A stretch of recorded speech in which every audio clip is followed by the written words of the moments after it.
¿Cómo son los sistemas de pensiones fuera de Chile en la región? Eso abordó el seminario que vimos más temprano en el programa y también lo queremos conversar con Ernesto Murro, ministro del Trabajo y Seguridad Social de Uruguay. Ernesto, gracias por estar en Agenda Económica. Muchas gracias a ustedes y a CNN Chile. Y también le doy la bienvenida a Juan Carlos Cortés, ex viceministro de Trabajo y Pensiones de Colombia. Muchas gracias por estar con nosotros. Muchas gracias, un privilegio y un gusto estar acá. Muy importante conocer cómo son los sistemas de pensiones de otros países para así compararlos con el de Chile y ver cómo podemos hacer las mejoras. Ernesto, cuéntenos, ¿cómo es el sistema de pensiones en Uruguay? En primer lugar, en Uruguay tratamos de construir un sistema de protección social, donde las pensiones son una parte muy importante, pero que eso esté interrelacionado con otras prestaciones. Porque para nosotros eso es base sustancial del sistema. Por ejemplo, los trabajadores y los empresarios aportan solo al régimen de pensiones y al régimen de salud. El régimen de salud está integrado, asociado al régimen de pensiones. Se entra al régimen de salud, el trabajador y su familia y algunos empresarios, a través del régimen de seguridad social. Pero por aportar a pensiones, y no hay que aportar para otras cosas, el trabajador que aporta a pensiones, por eso tiene derecho, por ejemplo, al seguro de paro, de desempleo, de cesantía, como se le llama en Chile, que además en el caso de Uruguay no es solo por cesantía, también puede haber un trabajador suspendido, una empresa que tiene que suspender el trabajo por un corto tiempo, el trabajador va al seguro de paro y después vuelve a trabajar en la empresa. Hay seguro de paro por reducción, por ejemplo, en vez de trabajar 6 días a la semana, te trabajan 4 días y estás 2 días en seguro de paro. ¿Y ese esquema más completo es para hacerlo más simple, más entendible, para que todo se pueda financiar a través de un mismo aporte? El trabajador tiene la seguridad de que está aportando para pensiones, pero eso le da beneficios inmediatos. Esto que yo decía, el seguro de paro, desempleo, la licencia por enfermedad, la licencia por maternidad, cuando alguien tiene un hijo, o por paternidad, o el derecho al medio horario de trabajo cuando nace un niño, o darle al trabajador lentes y prótesis si tiene una carencia por discapacidad, se le da el lente o la prótesis o la órtesis porque aporta pensiones. Él no tiene que aportar específicamente. Entonces, esto hace que los trabajadores y los empresarios tengan mayores estímulos al aporte constante y no solamente que sea un aporte a esa pensión que va a tener dentro de 30 o 40 años. Ese es el caso de Uruguay, Ernesto. Ahora, Juan Carlos, el caso de Colombia es más parecido al chileno, donde uno cotiza para pensiones y cotiza por separado, por ejemplo, para salud u otros servicios. Así es. En Colombia el sistema de seguridad social comprende un sistema de protección a la vejez, un componente de salud, un componente de asignaciones familiares o subsidio familiar, en lo cual también tenemos una experiencia muy cercana a Chile, y el componente de riesgos laborales, de protección por riesgos laborales. Esa integralidad, digamos, está ejecutada por diferentes operadores y actores y se cotiza a cada uno de los componentes de la seguridad social. El que nos cobija hoy, el que nos toca en el día de hoy, el sistema de protección a la vejez. Ese sistema en Colombia tiene 3 componentes. Uno básico, lo que podríamos llamar una especie de pilar solidario de atención. Como el que tenemos en Chile. Que está orientado a cubrir a las personas que no tienen cotización o que no han estado afiliadas a pensiones y que llegan a la adultez mayor y requieren un subsidio económico del Estado, un servicio social para recibir un recurso que ayude a su subsistencia, contribuya a su dignidad y a su bienestar. El sistema general de pensiones, que en el caso de Colombia tiene la particularidad, ahora la podremos desarrollar, que pone a competir a un régimen solidario, un régimen administrado por el sector público, por una entidad pública, donde todos aportan a un fondo común y se reconocen las pensiones cuando se cumple una edad y se cumple un tiempo de cotización, que compite con un ámbito privado de capitalización administrado por administradores de fondos de pensiones. Es decir, los colombianos pueden elegir estar entre el Fondo Solidario Colectivo y el Fondo de Capitalización Individual. Así es, eligen y pueden trasladarse entre ellos cada 5 años, excepto las personas que estén a 10 años de obtener su pensión, pueden trasladarse entre uno y otro. Y te termino mencionando el tercer componente del sistema de protección a la vejez, que ha sido un desarrollo reciente. En los últimos años se ha creado un esquema de ahorro para la vejez, para las personas informales, aquellas personas que ganan menos de un salario mínimo y que no alcanzan a cotizar al sistema de pensiones, pueden ahorrar en lo que en Colombia se denomina un esquema de beneficios económicos periódicos, que no es nada distinto a una cuenta individual administrada por Colpensiones, esa entidad pública, y que le permite a la persona, al llegar a la edad pensional, acceder a una renta vitalicia hasta su fallecimiento en proporción a lo que ha colocado en su cuenta individual. Exacto. Ahora, volviendo al caso de Uruguay, Ernesto, lo conversábamos antes de la entrevista, es muy similar a lo que se está proponiendo ahora en Chile. Por una parte, hay un aporte a la individual, pero también a otro fondo solidario colectivo. En Colombia se elige entre uno y otro, pero en Uruguay se está en ambos. De hecho, se aporta parte del trabajador, parte del empleador, en distintos porcentajes a cada uno de estos sistemas. En Uruguay el sistema es mixto. El trabajador aporta 15% de su salario. De ese 15%, aproximadamente 7,5% va al sistema público solidario y 7,5% va al sistema de capitalización individual. El empresario aporta 7,5% también, pero eso va solo al público solidario. Cuando la persona se va a pensionar, se va a jubilar, recibe una parte de la jubilación o de la pensión del Estado, de lo público, de lo solidario, y recibe una parte complementaria de la capitalización individual. En Uruguay, mayoritariamente es público solidario. Aproximadamente, la persona recibe un 70-75% del sector público solidario estatal y un 25%, 30% del sector privado de capitalización individual. Con otra particularidad, que la administración en Uruguay es mayoritariamente, casi totalmente pública estatal. Tenemos un instituto que se llama Banco de Previsión Social, no es un banco, es un instituto de seguridad social, que es quien afilia a los trabajadores, afilia a las empresas, recauda las cotizaciones todos los meses, recauda las cotizaciones para lo solidario y para la capitalización individual. O sea, cuando recauda y separa, dice, bueno, esto queda para el solidario, esto va a las cuentas individuales de los trabajadores. Es quien fiscaliza, quien controla, quien inspecciona los incumplimientos que puedan cometer las empresas. O sea, hay una importante administración estatal, incluso el sistema privado. No solamente el sistema de pensiones, sino también el de salud. ¿Y la administración estatal también invierte en el mercado de capitales como son las AFP acá en Chile? No, la administración estatal funciona por un régimen de reparto, en el caso de Uruguay, donde el dinero entra y va saliendo simultáneamente para el pago de las prestaciones. Es como un flujo de caja de una empresa. Como el flujo de caja de una empresa. En el caso de la capitalización individual, funciona similar a lo de Chile en la parte de capitalización individual.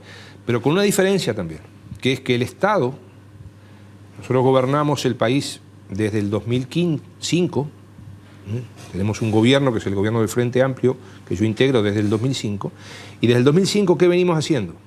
La pensión mínima,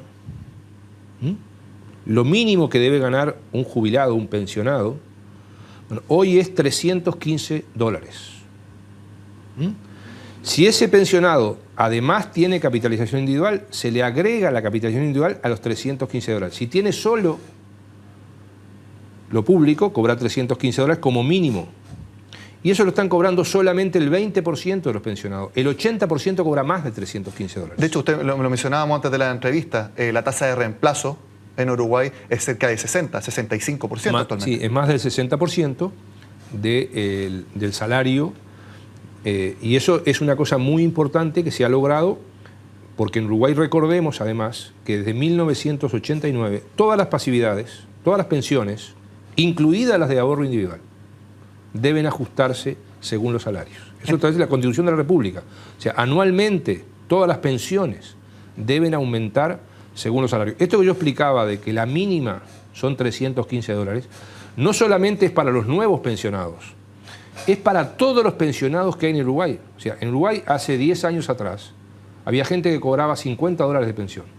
Bueno, se la fuimos aumentando, gente que hacía 10, 15, 20 años estaba pensionada, se la fuimos aumentando hasta llevarla ahora a $315. O sea, tienen una jubilación indexada al aumento de los salarios. Entonces, en Uruguay tenemos una tasa de cotización que podríamos resumirla en 22,5%. Exactamente. Una parte para capitalización individual y otra para un fondo colectivo. Que de ese 22,5, el 15 va a solidario público y el 7,5% va a capitalización individual. ¿Cómo es en Colombia, Juan Carlos? En Colombia, como hemos mencionado, hay una coexistencia de los dos regímenes que compiten, Exacto, digamos, entre sí, no se complementan. Yo no puedo estar en un régimen público de solidaridad y ahorrar, ¿no? Porque tiene que estar la persona en uno de los dos. La cotización es igual para los dos y es del 16% sobre los ingresos de la persona. ¿16% en total? En total. Se distribuye 12% que paga el empleador y 4% que paga el trabajador. Es importante mencionar que en el caso de los independientes, los trabajadores independientes que particularmente en Colombia están obligados a afiliarse al sistema de pensiones desde el año 2003,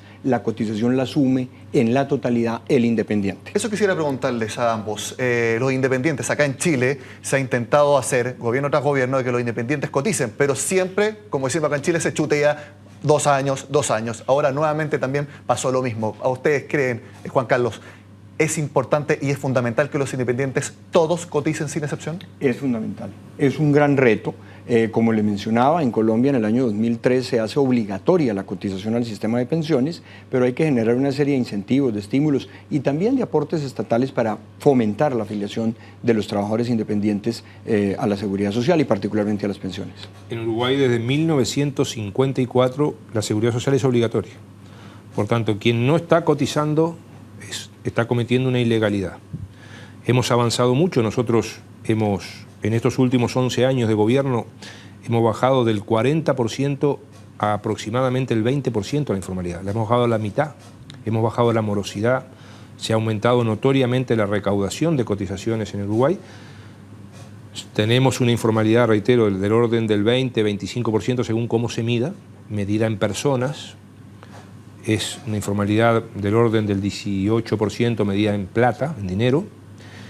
Venimos haciendo esfuerzos importantes para incorporar a los distintos sectores a la seguridad social. Por ejemplo, en Uruguay hay que partir de la base que hemos creado un monotributo por el cual los trabajadores independientes de bajos ingresos aportan unos $40 por mes y con eso generan derecho a una pensión. Si quieren tener el derecho al sistema de salud tienen que aportar $120 por mes para toda su familia. Eso nos ha permitido incorporar un 15% más de empresas que estaban en la informalidad y que ahora a través del monotributo en estos años se han incorporado. Y eso ha significado, por ejemplo, también en el caso del trabajo, lo que ustedes llaman los trabajos particulares del hogar. ¿Cómo es que dicen las personas? ¿Trabajo por cuenta propia? No, las mujeres que trabajan en el hogar. Asesoras del hogar, sí. Bueno, en Uruguay se llama trabajo doméstico.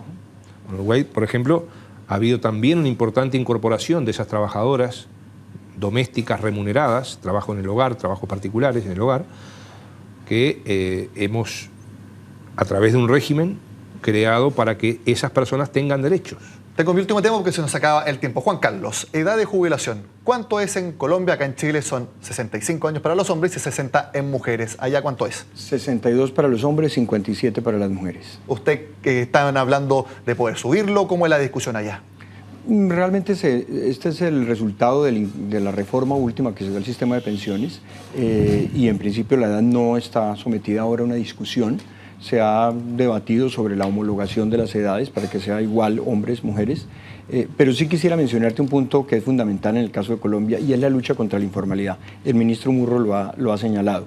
Un sistema de seguridad social no puede ser sano si tiene un trabajo débil, si tiene trabajo no formal. Calidad del empleo. Calidad del empleo. Yo creo que nuestras sociedades tienen mucho por avanzar en ese sentido. Colombia ha mejorado en los indicadores de informalidad, pero tiene una informalidad mucho más alta, del orden del 48% en las principales ciudades. Y usted mencionó, Juan Carlos, un problema que hay en Colombia y que también es muy fuerte acá en Chile, las lagunas previsionales. Así es, efectivamente, porque el individuo entra y sale y no se siente estimulado a construir su historia laboral. Uno revisa la historia laboral cuando se acerca a la edad de pensión, pero no lo hace como lo hace en el cajero electrónico de su cuenta, y esta es una obligación y una posibilidad de los trabajadores y de los empleadores. Ahí tenemos que mejorar mucho, tanto en estímulos como también en cultura previsional. Ernesto Murro, ¿cuánto es la edad de jubilación en Uruguay ahora? La edad de jubilación en Uruguay es 60 años, la edad legal, pero esto habría que conversarlo un poco más, porque la edad legal es 60, pero la gente se jubila a los 63. Y acá quiero hablar de este tema, porque, por ejemplo, hay varios países europeos que tienen, por ejemplo, edad legal 65. pero la gente se jubila a los 60 o a los 58. O sea, hay que ver no solamente la edad legal, sino la edad real. Y hay que ver el monto. En los países europeos desarrollados, los países de la OCDE que ustedes integran, por ejemplo, hay edades mayores, sí, pero el monto de la jubilación es el 80% del salario. Exacto, una tasa de reemplazo importante. ¿Está bien? Y acá, por ejemplo, yo leí en el informe de la Comisión Presidencial que el 50% de los pensionados en Chile está cobrando $125 por mes. Y las mujeres, el 50% de las mujeres en Chile, según el informe de la Comisión Presidencial, cobra $65 por mes. Estamos hablando de 85.000 pesos chilenos, ustedes saben mejor hacer las cuentas que yo en esto. Entonces, una cosa es hablar de la edad y otra cosa es ver esa edad en relación a con cuánto me jubilo. No hay que ver solo la edad. Y además hay que ver la edad legal y la edad real. Y por eso es muy importante conocer las opiniones y también las experiencias que tienen en este caso Uruguay y Colombia en el tema de las pensiones. Ernesto Murro, ministro del Trabajo de Uruguay, y Juan Carlos Cortés, ex viceministro del Trabajo de Colombia. Un placer haberlos tenido en la agenda económica. Muchas gracias. Muchas gracias, un gusto. Con estas experiencias internacionales en el tema de pensiones terminamos la agenda de este martes. Como siempre, siga con nosotros acá en CNN Chile.